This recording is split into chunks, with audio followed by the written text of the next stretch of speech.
ปิ๊บปิ๊บปิ๊บปิ๊บนั่นเลย จะข้ามูนี่พูดตัวจะล่อๆเลยเตะเลยอ่ะช่องเจ็ดตัวเตะเลยช่องเจ็ดเที่ยวที่ปอกก้าเลยหรือช่องเจ็ดที่ปอกก้ามูก็ตื่น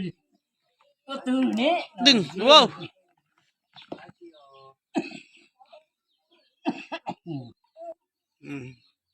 พี่โออ่ะพี่เอ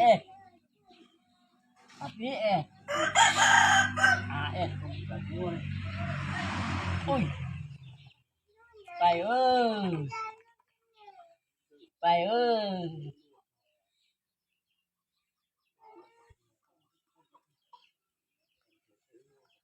ไปละไปละโอ้ก็มันก็ทับปวดห้องหยอกก็มันก็ทับปวดห้องก็ทับปวดเลย